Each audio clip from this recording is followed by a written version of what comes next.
Thank you for being here. John Davidoff has been a friend of mine for the last 2 years or so. John is a communicator. He's a powerful speaker and trainer of people who do entrepreneurial work. And I have been privileged to know him during this period. He has helped Scoop. He and his company has helped Scoop in many ways. First to draw up a business plan about a year and a half ago, and then to keep agitating me to do the right thing. He does a good job with that. And so I felt like it would not be good if I don't bring him here to agitate you all to do the right thing. His expertise is clearly in the area of mission-driven organizations. He's written well about that. And so it is my pleasure to invite John Davidoff to come and share with us. Please, John. Thank you. Thank you. Thank you, Shanta. Good afternoon, everyone. How's your event going? Good. Well, I'm glad to be part of it and honored to be part of it. And this is some material which we'll pass out when we're done. Is someone going to change the slides for me? Sure. Okay. I can do that also. I think this is a really interesting conversation you're having. I'm going to jump around a little bit. I'm also going to cover a lot of material, if that's okay with you, and I'm going to do it quickly because the studies show that it doesn't really matter how much time I take on it. You'll grasp what you grasp, and you'll take away what you need to take away, and I want to leave plenty of time for discussion. So, but if we need to stop and cover something or if a question and it's urgent in the middle, we'll deal with that at the time. I just started my 9th year of being an entrepreneur. So I hung my shingle in January of 2005 after a 23-year career working in the corporate world as mostly in the advertising industry, and then on the corporate side as a client, all in the area of advertising and marketing and sales, business development, that sort of thing. I have always had a tie to philanthropy. I've been a board member for many, many years of one of the top human services organizations here in Chicago called Heartland Alliance for Human Needs and Human Rights. And I knew I was getting old when they announced that we were celebrating our 125th anniversary and they wanted me to be on their task force. And I said, yes, but you asked me to be on your task force for the 100th, so it couldn't be the 125th already. But we're actually celebrating 125 years, and I've learned so much by this particular organization. And its CEO, the Reverend Dr. Sid Moen, has been a huge influence in my life. I've just come from visiting 1871. Who knows 1871? Yeah, have you been there? Yeah, fantastic. So I'd never seen it before. Fantastic. Amazing. So 1871 is this community in the merchandise mart for the technology community.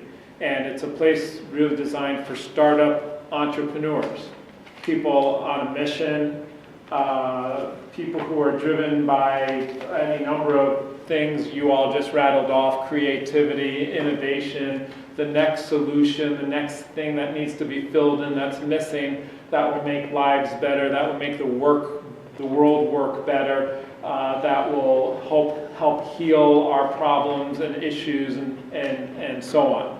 I believe that there is some sort of gospel entrepreneurship in what I just visited. The reason I just visited is my firm is producing the annual conference for the Council on Foundations, which represents the 70,000 foundations in America.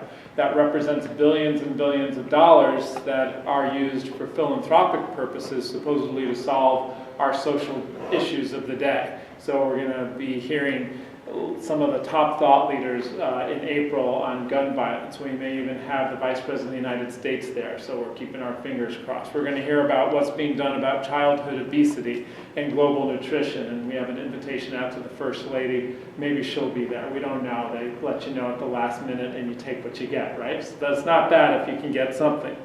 So I think what you're talking about here today and just in this conversation is actually helping me understand what I just saw for the first time. And the reason I was there is one evening of our conference in April, we're going to take some of the 1,000 people at the conference from the Hilton, just over here on the lakefront, over to the Merchandise Mart to meet with these startup entrepreneurs, many of whom are very well into their careers. And I think are very much driven by what you're talking about here today, only they apply it, their faith and their sense of the gospel and interpretation of the gospel to their work in technology.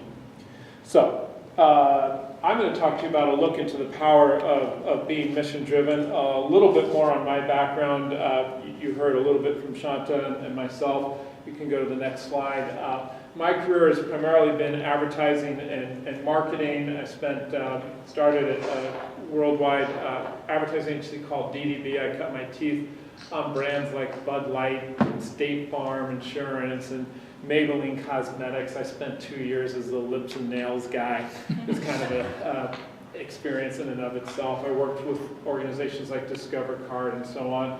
I was chief marketing officer for a great real estate developer called General Growth Properties, also a Chicago-based company for many years, and eventually hung my own shingle, as I said, back in 2005. So our firm has developed its brand of mission-driven strategy and mission-driven marketing. And this tells you a little bit about what we do. We help organizations create and strengthen relationships with prospects, with customers, with the media, with trade and employees.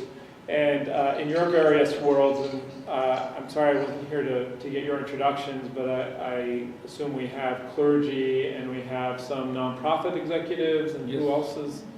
Students, seminary students. Great. So I consider what I love about my work is about a third of our business are businesses, for-profit businesses. About a third of our business are nonprofit organizations. About a third of our business are associations. So I get to play in a lot of different sectors. And what our skill set of our company is, there's about 12 of us, applies to all the sectors, which is why what I like about being an entrepreneur is I get up every day and I get to be me. And I don't need to fit into a job description. I need to go out and solve problems. I help clients from Scoop and Shanta to the Council on Foundations, to nonprofits all over the country, to for-profit businesses, figure out how do we get from A to B. Only I have an agenda for everyone.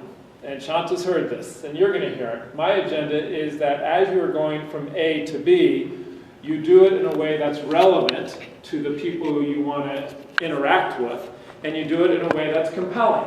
Because I think we all have a responsibility to inspire one another.